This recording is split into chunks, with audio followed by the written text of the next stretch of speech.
Sure. What's the difference between Java and JavaScript? Okay, Java and JavaScript. Okay, so Java is a statically typed object-oriented programming language which is primarily used for building standalone applications, backend services, and Android apps. So JavaScript is a dynamically typed scripting language which mainly used for creating interactive. एक बात आप लोग practical बताना, जब से AI और chat GPT use कर रहे हो आपकी मेमोरी शार्प हुई है या वीक हो गई है?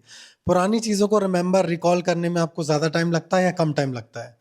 ऐसा लगता है एआई और चैट जीपीटी से आजकल के बच्चे और हम लोग नॉलेजेबल तो बन रहे हैं क्योंकि इंस्टेंट नॉलेज मिल जाती है, लेकिन speed is not equal to brain function.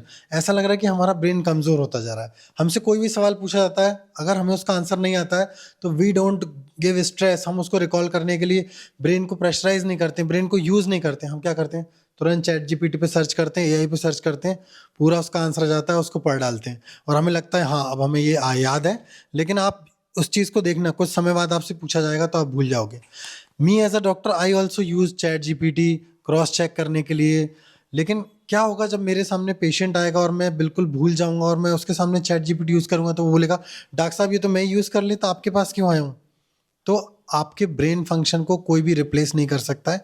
अगर एआई आपके ब्रेन फंक्शन को रिप्लेस कर रहा है तो फिर आप ही बताइए कि फ्यूचर का क्या होने वाला है। और अभी के जो बच्चे हैं जो एआई चैट जीपीटी बहुत ज़्यादा यूज़ कर रहे हैं अपना होमवर्क करने में, अपने अपने असाइनमेंट्स बनाने में, पीडीएफ बनाने में, ईच एंड एवरी प्रोजेक्ट, हर चीज़ में एआई उन लोगों की हेल्प कर रहा है। तो उनकी जो स्किल्स हैं, उनकी जो कैलकुलेशन है, उनका जो रिकॉल है वो कम हो रहा है।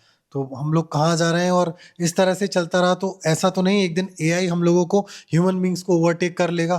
Please do let me know your thoughts in comments. Thank you.